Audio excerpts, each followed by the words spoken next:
नमस्कार दोस्तों, किशोर एस्ट्रोलॉजी में आप सभी का स्वागत है। और आज जैसा मैंने आपको पूर्व में बताया था कि आज हम बात करेंगे संशोधित कुंडली के बारे में। जी हाँ दोस्तों, आप जानते हैं एक बहुत बड़े गुरु हैं जो कि सबको बेटा बेटा कहते हैं। उन्होंने ये कॉन्सेप्ट आरंभ किया कि पहले जो कुंडली होती थी उसके बाद उन्होंने संशोधित कुंडली देनी शुरू करी, और वर्तमान में वो क्या कर रहे हैं वो भी मैं आपको बताने की कोशिश करूंगा। और किस तरह से ज्योतिष में लोगों के साथ छलावा किया जा रहा है या हो रहा है, ये मैं आपको आज बताऊंगा। एक कुंडली मैंने पीछे ली है, आप देख रहे हैं वृश्चिक लगन की कुंडली है। मंगल गुरु लगन में है, शुक्र दूसरे घर में धनु राशि में, सूर्य बुध तीसरे भाव में, राहु चौथे, शनि छठे और चंद्र अष्टम भाव में, केतु दसम भाव में है। पहले इस कुंडली को थोड़ा समझते हैं, फिर मैं आपको बताऊंगा कि केवल संशोधित कुंडली करके और बाद में फिर उस कुंडली को भी पोस्टमार्टम करके क्या किया जा रहा है ज्योतिष में, या क्या ज्योतिष के भ्रम फैलाए जा रहे हैं या हो रहे हैं, कितना गलत तरीके से इंटरप्रिटेशन बदल जाता है, ये सब चीजें मैं आपको बताऊंगा। तो पहले हम देखते हैं कि लग्नेश लगन में है, यानी जातक विशेष का जो एज का हिसाब होगा या आयु का जो हिसाब होगा या शारीरिक क्षमता जो होगी वो अच्छी होगी, मजबूत होगी, इम्यूनिटी अच्छी रहेगी, क्योंकि लग्नेश लगन में है। साथ में पंचमेश और द्वितीयेश होकर बैठ गए हैं। अब अगर हम पंचमेश की बात करें गुरु को, तो शिक्षा या पढ़ाई लिखाई या बच्चे या संतान इस व्यक्ति के जातक के पास आ गए, यानी किसी जन्म में पूर्व जन्म के प्रारब्ध कर्म इसके शरीर में आ गए हैं, यानी बच्चों से रिलेटेड ये व्यक्ति कोई कर्म करने वाला हो सकता है या होगा।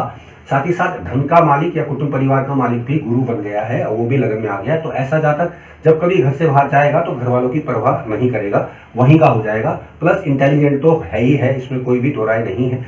बच्चों से रिलेटेड कर्म निर्धारित प्रारब्ध कर्मों से लेकर आया है, ये पूर्व जन्मों से लेकर आया है, जो इसको इस जन्म में करने पड़ेंगे।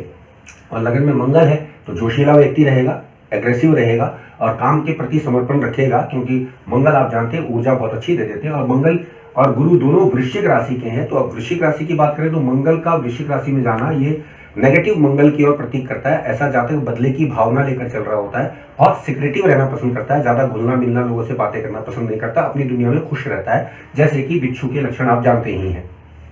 गुरु को देखें तो गुरु यहाँ बताते हैं कि 8वें राशि में होने के कारण गुप्त विद्या से संबंधित कोई अगर ये जातक कुछ सीख लेता है तो बहुत अच्छी कामयाबी प्राप्त करेगा लाइफ में, क्योंकि जैसे कि नाड़ी में आप सब जानते हैं जीव कारक गुरु को माना गया। और गुरु की ही मैं हमेशा कहता हूँ कि गुरु जिस राशि में है अगर आप उसकी एजुकेशन ले लेंगे तो लाइफ में कभी आपको दिक्कत नहीं आएगी, क्योंकि आपका जीव वहां से निर्धारित हो जा रहा है। तो जातक विशेष प्रोफेशन के हिसाब से कहूँ तो टीचिंग प्रोफेशन में रहा और गणित विषय इनका रहा है, और बाद में ये ज्योतिष विद्या की ओर अग्रसर हो गए और बाद में ये ज्योतिष सिखाते भी हैं और ज्योतिष करते भी हैं, और लगभग पिछले 20-21 सालों से ज्योतिष के क्षेत्र में अच्छा खासा काम कर रहे हैं और काफी कुंडलियों का अध्ययन प्रतिदिन करते रहते हैं। वाणी भाव में शुक्र की बात करें तो शुक्र इस लगन में या मेष लगन की बात करें तो शुक्र सप्तमेश होकर दूसरे घर में गया है, जो कि विवाह या स्त्री के बाद धन का योग बताता है, और वास्तव में ऐसा हुआ भी है। अब शुक्र गुरु के घर में जाने से ये इंडिकेट करता है कि पत्नी जो है धार्मिक विचारों की महिला होगी और वो हायर एजुकेशन से संबंधित हो सकती है। तो इनकी पत्नी इनसे ज्यादा पढ़ी लिखी रही है। और बाय प्रोफेशन लाल किताब के अकॉर्डिंग कहा जाता है कि जब शुक्र दूसरे घर में होता है तो पत्नी बोलने के क्षेत्र में यानी कि बच्चों की फील्ड में शिक्षण व्यवसाय में होती है, तो इनकी पत्नी भी टीचर रही है। तीसरे घर में सूर्य बुध को अगर हम देखें तो सूर्य बुध बताता है कि स्वयं अपने बाहुबल से ही जातक विशेष मेहनत करके अपने को आगे लाएगा। वास्तव में ऐसा है भी। शनि की दृष्टि लगन पर होने से पिता से संबंध खराब रहे हैं, वो सब इसमें इंडिकेट होता ही है। बात करें चौथे राहु की, और चतुर्थेश नीच का होकर शनि चला गया है छठे भाव में, जो हमारे नाड़ी सूत्र के सिद्धांत को प्रतिपादित करता है कि ऐसा व्यक्ति जिंदगी भर या बहुत ज्यादा जो है वो किराए के मकान में रहेगा। तो जातक विशेष पिछले 20 वर्षों से किराए के मकान में है, करीब 3-4 मकान बदल चुका है। और चौथा राहु घर का सुख लेने नहीं देगा, तो जन्म स्थान से दूर जाएंगे तो ही कामयाब होंगे। और हमारे भारतीय विद्यावन के गोयल सर कहते हैं कि जिस भी भाव को 2 पाप ग्रह देख लेंगे उसका सुख जातक विशेष को कम मिलेगा। तो यहाँ राहु बैठा है और मंगल देख रहा है, तो जातक विशेष को वाकई में घर का सुख नहीं रहा है। अब क्योंकि शनि भाई बहन और चतुर्थ भाव के मालिक बन के नीच के है, तो भाई बहनों का सुख भी ज्यादा अच्छा नहीं रहा और माता से इनको दूर रहना पड़ा है। बात करते हैं दसम केतु, क्योंकि सिंह राशि के है और दसम केतु सिंह राशि के जब जाएंगे तो सिंह राशि आप जानते हैं सूर्य की है। सूर्य आप देख रहे हैं तीसरे भाव में गया है, स्वयं अपनी ही बुद्धि विवेक से आगे बढ़ाएगा जातक विशेष। और केतु सूक्ष्मता का कारक है, तो जातक विशेष गणित विशेषज्ञ का जानकार रहा और बहुत अच्छा ज्योतिषी तो है ही है, ज्योतिष बहुत अच्छी तरीके से करता है, सूक्ष्मता से लोगों को समझता है। साथ ही साथ सूर्य की राशि, सूर्य जैसा आप जानते हैं ज्योतिष के कारक शास्त्रों में दिए गए हैं और इस दशा में, जो कि केतु की दशा इनकी 2013 से 2020 के बीच मध्य रही, इन्होंने लगभग 7 साल में करीब करीब 1 लाख कुंडलियों का अध्ययन किया या उस पर काम किया। काफी ज्यादा काम इनके पास रहा है। बात करते हैं चंद्र अष्टम की, तो चंद्रमा अष्टम अगर आप देखें तो ये हमारी एक शोध के अनुसार आता है कि ये व्यक्ति दूसरों की प्रतिभा को बहुत अच्छा निखार लेते हैं। तो पहले ये टीचर रहे, उसके बाद ये ज्योतिष में आगे आ गए हैं। भाग्य स्वामी होकर चंद्रमा अष्टम में चला गया, तो इसकी वजह से ना तो पिता से हेल्प मिली, ना भाग्य से कोई सपोर्ट मिलती है। शनि की दृष्टि चंद्रमा होने के कारण विष योग का प्रभाव रहता है, क्लियरिटी दिमाग में नहीं रहती, लेकिन बावजूद इसके जातक विशेष आध्यात्मिक तौर से संपन्न है। अपनी पढ़ाई लिखाई के साथ साथ ज्योतिष पढ़ाता भी है और साथ ही साथ ज्योतिष में लोगों की सेवा भी निरंतर कर रहा है। तो ये तो कुंडली अगर हम रफ टफ देखते हैं सीधे सरल शब्दों में, तो दोस्तों ये कुंडली बन जाती है जो कि वास्तविक कुंडली है। और ये मैं इसलिए ऐसा बोल पा रहा हूँ कि ये स्वयं मेरी कुंडली है, तो क्योंकि ये कुंडली इस तरह से काम करती हुई मुझे प्रतीत होती है, हो सकती है मेरी अन्य गणनाएं भी गलत हो। और मैं यहाँ बता दूं कि पुनर्वसु नक्षत्र मेरा बनता है और पुनर्वसु नक्षत्र अष्टम भाव में हुआ है, तो जिंदगी इसी भाव से शुरू हुई है और उसका स्वामी गुरु लगन में आ गया है। तो अगेन जैसा कि हमारा एक और शोध है कि मंगल का अष्टम से संबंध होगा, मंगल की दृष्टि अष्टम भाव में भी है, जातक विशेष ज्योतिष की तरफ इंक्लाइन करेगा। बहुत सारे अन्य सूत्र भी हैं जो ज्योतिषी बनने की प्रबलता से खेलते हैं। एक जेमिनी का विचित्र सूत्र हमें मिलता है कि अष्टम में जब भी आत्मकारक ग्रह का संबंध अष्टम भाव से आएगा तो जातक विशेष ज्योतिष विद्या बहुत अच्छी तरह से कर पाएगा। ऐसा मेरा शोध भी है और आप यूट्यूब में देखा भी होगा। तो मेरा स्वयं का भी चंद्रमा अष्टम भाव में ही है, यानी मेरी आत्मा की डिजायर है कि मैं ज्योतिष के क्षेत्र में काम करूं। शुक्र चंद्र का योग रहा है, कला से संबंधित प्रेरित रहा हूं, कलाकार था, गायन करा करता था, तो ये सब इसमें इंडिकेट क्लियरली होता है। अब मैं आपको जो बताने की कोशिश कर रहा हूं कि अब अगर हम कुंडली को सो कॉल्ड आज के संदर्भ में जो संशोधित कुंडली बताई जा रही है, अगर मैं उसको ले लेता हूं तो देखिए कितना सत्यानाश कुंडली के द्वारा हो जाता है या प्रेडिक्शन में टोटल चेंज आ जाते हैं। अब देखते हैं क्या क्या कहानी बन जाएगी।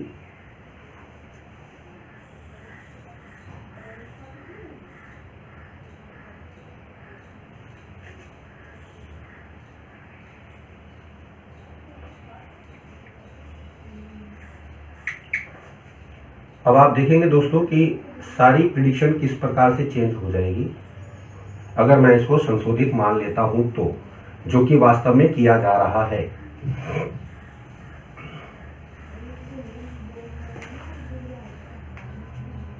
अब देखिए दोस्तों, कुंडली यही है, 1 2 3 4 5 6 7 8 9 पूरे के पूरे ग्रह आप देख ही रहे हैं। कुंडली अब ये संशोधित कुंडली बन गई है अकॉर्डिंग टू गुरुजी।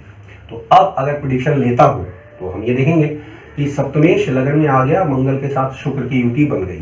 तो अब अगर देखें मंगल शुक्र, तो सीधे शब्दों में वो भी वृश्चिक राशि का देखा जाए तो शास्त्र बताते व्यभिचार का योग बनेगा, जो कि कदापि भी नहीं लगता है। फिर ये भी बताता है कि मंगल शुक्र की युति लगने सप्तमेश की युति है, जान पहचान में विवाह या प्रेम विवाह होना, वो भी इसमें फलित नहीं हुआ है। बात करते हैं एक और पक्ष की, दूसरे भाव में वाणी बहुत मधुर होनी चाहिए, जबकि ऐसा बिल्कुल भी नहीं है। वाणी मधुर तो नहीं कहूंगा मैं, हालांकि शुक्र का प्रभाव आता है, वो इंडिकेट करता है, लेकिन बुध का प्रभाव वाणी से संबंधित नहीं आता। और क्योंकि ये धनु राशि का बुध है, अगर बुध की बात करें तो बुध अष्टमी का कारक बन गया। अब ये बुध चंद्रमा की युति आवाज अच्छी बताती है, तो वो शुक्र चंद्र की युति भी बताती है, ये बात भी क्लियर हो जाती है। अब संतान का मालिक, पैसे का मालिक बाहर चला गया, तो ऐसे में संतान सुख बाहर चला जाएगा और पैसे बाहर से आएंगे। ऐसा बिल्कुल भी दोस्तों अभी नहीं है, क्योंकि संतान तो अभी छोटी है, तो कुछ कहना बेकार की बात होगी, लेकिन पैसा बाहर से तो कदापि नहीं आ रहा है। प्लस गुरु जब 12वें बैठेगा तो जातक विशेष की एक आदत पाई गई है कि जातक विशेष मुफ्त में बहुत सलाह देता है। ऐसा बिल्कुल भी नहीं है, क्योंकि ये जातक टीचर रहा है, पैसे लेता है पाठ करने के, तो ये एक प्रभाव नेगेटिव दिखाई देता है। फिर 12वां गुरु अध्यात्म की ओर तो धकेलता है, ये बात तो सही है, ट्रस्ट की भावना रखता है, चैरिटेबल ट्रस्ट करता है, लेकिन बावजूद उसके इसके परिलक्षित तुला राशि के नजर नहीं आते, क्योंकि तुला का अगर गुरु होगा तो जातक विशेष ज्योतिषी नहीं बन पाएगा, अगर हम नाड़ी ज्योतिष की बात कर रहे हैं तो। अब दूसरे घर में सूर्य राहु पिता की बदनामी के योग बताते हैं, जो कि ऐसा कदापि नहीं रहा। अब एक और तीसरे घर का सूर्य राहु के साथ है, जातक विशेष साहसी है, दुस्साहसी है, वो सब चलेगा। लगन में मंगल का प्रभाव है, वो भी आपको दिखता ही है। अष्टम चंद्रमा फिर से अगर हम देखें भाग्य स्वामी होकर बैठ जाते हैं, तो अगेन पिता की सपोर्ट न मिलना बातें इंडिकेट होती हैं। शनि का नीच अवस्था में जाकर छठे भाव में हो जाना, फिर से वही तीसरे और चौथे घर का कारक का नीच में जाना बिल्कुल परिलक्षित होता है, ये बात भी हम मान लेते हैं। अब नवम केतु का परिलक्षित फल ये होता है कि ऐसा जहां तक किसी को भी कुछ बोलेगा उनके काम बनेंगे, ऐसा बिल्कुल भी नहीं होता। क्योंकि वाणी में अगर हम देख रहे हैं शुक्र और गुरु का प्रभाव आता है, जिससे वाक सिद्धि योग बनता है, तो वो ज्योतिष विद्या के तहत आता है। अगर हम साधन शब्दों में कहें तो ऐसा नहीं आएगा। एक और पक्ष जो आता है कि तीसरा राहु अपने लिंग में सबसे बड़ा या अपने परिवार में सबसे बड़ा या छोटा बनाता है, वो भी इसमें परिलक्षित नहीं होता है। शनि और राहु का संबंध अगर बनेगा तो अस्पताल कोर्ट कचहरी के संबंध बनेंगे, वो भी इस कुंडली में परिलक्षित नहीं होता है। तो कुल मिला के संशोधित कुंडली एक धोखा या आपको बेवकूफ बनाए जाने का एक तरीका हो सकता है। पहले जब ये कुंडली दिखाई गई तो उपाय दिए गए इस कुंडली के आधार पर। अब जो मैं आपको इंटरेस्टिंगली बताने की कोशिश कर रहा हूँ कि अब जो एक so called yes I can change chapter चला है, दीदी हम तो वो बता देंगे कि जो कोई नहीं बता रहा है, तो वो मैं आपको फिर से ले चलता हूँ। तो अब देखिए कि क्या गजब हो रहा है कुंडली में। अब अगर हम देखते हैं ये तीसरी कुंडली जो आजकल दिखाई जा रही है संशोधित कुंडली, वो ये बन जाती है दोस्तों।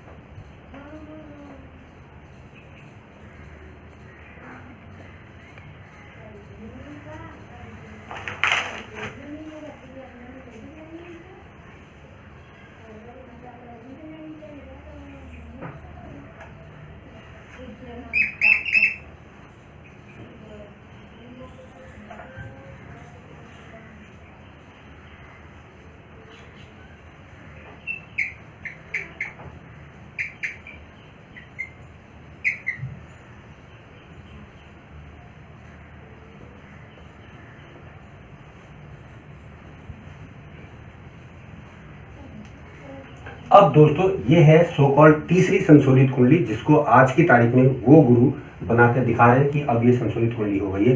तो अब ये केपी कुंडली भी है दोस्तों। अगर केपी कुंडली अगर आप सब जानते हैं तो केपी में आप सब जानते हैं कि पृथ्वी का 23.5 डिग्री का अंश को मान लिया गया है, उसके अकॉर्डिंग अब ये कुंडली बन जाती है। तो अब एक ही कुंडली की 3 कुंडली बन गई। पहले हमें संशोधित कुंडली के उपाय करा दिए गए, अब हम तीसरी कुंडली पे आ गए। तो अब इसके अकॉर्डिंग से देखते हैं तो पहली वाली कुंडली गलत हो गई, तो फिर वास्तव में उपाय कराने का क्या औचित्य रहा। अब वो सब भी छोड़ी, कंसन से यहाँ फलित का है कि फलित किस तरह से बेड़ा कर देगा। सप्तमेश का लगन में आना द्विविवाह योग बनाएगा, जो कि बिल्कुल नहीं है।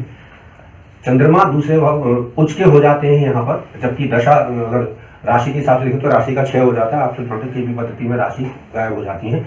अब चंद्रमा उच्च का पत्नी स्थान में बहुत जबरदस्त सुंदर पत्नी बताएगा, एक से ज्यादा विवाह बताएगा, जो कि एक से ज्यादा विवाह तो नहीं, सुंदरता तो हम मान लेते हैं कि ऐसा है।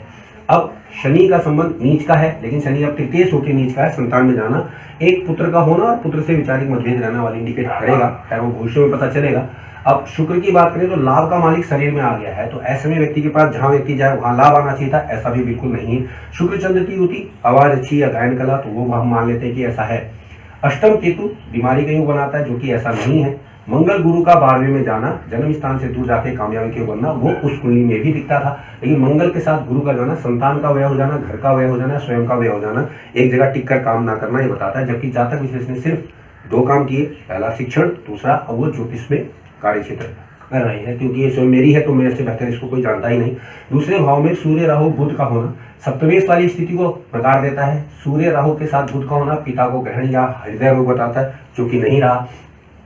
सूर्य बुध की युति सब में कॉमन आ जाती है, तो उस विषय में चर्चा नहीं करेंगे। बुध और राहु कार्यों में हेरफेर की कहानी बताते हैं, जो कि इस कुंडली में इंडिकेट नहीं होती है। तो कुल मिला के ये कुंडली भी साबित ठीक से नहीं होती है। तो अब मैं ये बताने की कोशिश कर रहा हूँ कि दोस्तों देखिए, एक ही कुंडली का किस तरह से 3 बार सत्यानाश कर दिया गया, जबकि पहली कुंडली जो है वो परफेक्टली जातक विशेष के बारे में बताती है। तो अब अगर दूसरी कुंडली सही थी, संशोधित कुंडली थी, तो फिर तीसरी बार इसको संशोधित क्यों किया गया? पहला कंसर्न तो ये था। मान लें कि संशोधित कुंडली आपकी ठीक थी, तो आपने उपाय तो कर ली, उपाय तो वो गलत पड़ गए। अब आप तीसरे पे आगे, जो कि आजकल केपी पद्धति चल पड़ी है, यानी अगर आप उनसे कुंडली बनवाते हैं, जो कि बहुत बड़े नामी है, आप सब जानते हैं उनके बारे में, ज्यादा विस्तार पूर्वक जानकारी नहीं दूंगा। तो अब देखिए कि अब वो केपी कुंडली को बताने लगे कि संशोधित कुंडली है, जबकि संशोधित कुंडली भावचलित थी। उसके बाद अब केपी कुंडली 23 डिग्री अंश से चेंज हो जाती है, आप सब जानते हैं, केपी पद्धति वाले जानते हैं। लेकिन मैं केपी वालों का विरोध तो नहीं करता, लेकिन केपी के विषय में एक जानकारी आपको दे दूं कि केपी पद्धति में, जो कृष्णमूर्ति पद्धति है, इसमें अभी कम से कम बहुत ज्यादा संशोधन किए जाने की आवश्यकता है, क्योंकि कहीं पे हुए विद्वान बोलते हैं कि हम तो एक नज़र में बता देंगे उप नक्षत्र नक्षत्र वगैरह वगैरह, लेकिन जब उनसे किसी महत्वपूर्ण विषय में बात की जाती है या तर्क किया जाता है वो जवाब नहीं दे पाते हैं। इसके लिए बेस्ट एग्जाम्पल मैं मोदी जी की कुंडली की बात करता हूँ। मैं जितने भी बड़े केपी एस्ट्रोलॉजर हैं जो मेरी नज़र में है या जो अपने को बड़ा नामी मानते हैं, मैं उनसे इस विषय में काफ़ी बार बात कर चुका हूँ कि भाई आप नरेंद्र मोदी की सारी डिटेल्स आपके पास है, शादी कब हुई और उनका कब कब उनको पद मिला, कब कब वो वहाँ के मुख्यमंत्री बने, फिर प्रधानमंत्री 2-3 बार बन गए, तो आप उससे पता लगा लो ना उनका रियल टाइम क्या है। जबकि सब कह रहे हैं कि उनका वृश्चिक लगन है, मंगल चंद्र लगन, जबकि उनका सिंह लगन बनता है। अगर आप गौर से देखेंगे, क्योंकि हम पे उनके ऑरिजिनल डिटेल है, हम उस पर काम कर चुके हैं, मैं और कुमार गणेश हमारे मित्र हैं, हम उस पर अक्सर काम कर रहे होते हैं, वो कुंडली उनको 100% बताती है। तो अब या तो केपी वाले सही से काम नहीं कर रहे या वो जानते ही नहीं है, बस चला रहे हैं।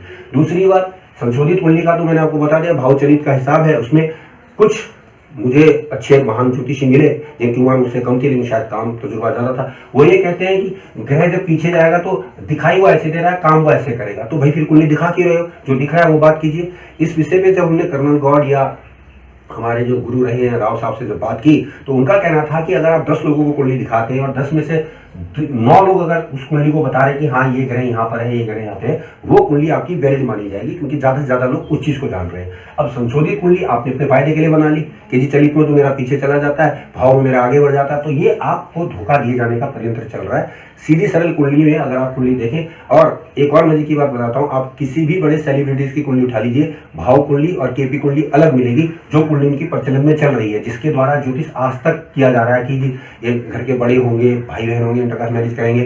किसी भी कुंडली को उठाइए, चाहे वो शाहरुख खान की हो, चाहे वो अमिताभ बच्चन की हो, वो क्लियर आपको बता देगा कि जो दिख रहा है वही ओरिजिनल कुंडली से फलित हो रहा है। वो बात अलग है कि कालांतर में आगे चल के जब सॉफ्टवेयर अच्छे बन जाएंगे, लोग अच्छा रहेंगे, तो केपी कुंडली को मान्यता मिल जाएगी कि भाई केपी कुंडली सबसे अच्छी होती है, क्योंकि पृथ्वी 23.5 डिग्री में घूमी हुई है। लेकिन वर्तमान समय की अगर मैं बात करूंगा, तो जो कुंडली आपको दिखाई जा रही है सॉफ्टवेयर के द्वारा, पंचांग के द्वारा, पंडित के द्वारा, वही कुंडली रियल होती है। भावचलित कहीं कहीं पे काम करेगा लेकिन हमेशा काम नहीं करेगा। क्यों? क्योंकि वो बिरले लोगों में जाएगा। ऐसे अगर आप, मैंने कहा, जिस किसी भी सेलिब्रिटी की कुंडली देखोगे तो भाव चलित में ग्रह आगे पीछे हो ही जाएंगे, ये तो तय है, क्योंकि आप भाव के अकॉर्डिंग देख रहे हैं कि भाव कैसे बदल रहा है, क्योंकि आप अपने को कन्विंस करना चाहते हैं कि मेरे को ऐसा लगता है, लेकिन जो कुंडली दिखा रही है वो तो वास्तव में ऐसा नहीं है। और अगर मैं ऐसा मान भी लेता हूँ कि ऐसा होता है, तो भगवान आपको वो चीज़ दिखाएगा नहीं, क्योंकि वो तो चाहता है कि आप उपाय ना करें। अगर आप उपाय कर लेंगे या पंडित उपाय आपको करा देगा तो भगवान के लिए वो काट देगा, जो कि वास्तव में ऐसा नहीं होता है। तो कुंडली जो आपको दिखाई जा रही होगी या जो कुंडली आपकी सॉफ्टवेयर बनती है वही आपकी रियल कुंडली होगी। उस पर ज़्यादा से ज़्यादा मेहनत कीजिए, उस पर अभ्यास करके अपने चीज़ों को प्लस माइनस देखिए कि क्या अच्छा है क्या बुरा है, ना कि भावचलित कुंडली, ना कि संशोधित कुंडली, और ना ही केपी कुंडली, क्योंकि केपी कुंडली का मैंने जैसे कहा कि इस पर बहुत ज़्यादा काम किए जाने की जरूरत है। भावचलित कुंडली अपने आप को कन्विंस किए जाने की जरूरत है। कुछ विद्वान हमें मिले हैं जो बोलते हैं जी हम तो बिना देखे कुंडली के बारे में बता देते हैं, तो मैं उनको सलाम करता हूँ, वो उनकी विद्या है। लेकिन जितना मैंने अनुभव लिया है, 1-1.5 लाख कुंडलियों को देखा है, उसमें मुझे जो कुंडली दिखाई देती है मैं उस पर बात करता हूँ। हाँ, एक बात मैं अवश्य बताऊंगा कि जब कुंडली में प्लस माइनस लिखा होता है ग्रहों के आगे पीछे, तो माइनस है तो ग्रह पीछे दिखाई देगा या पीछे का फल ज्यादा देगा, और प्लस का है तो आगे का फल दिखाई देगा। वो मान लेते हैं कि ऐसा होता हुआ हमने पाया। वो दशा छिद्र का हिसाब बन जाता है, दशा छिद्र करी होती है तो उसमें वो दिखाई देता है।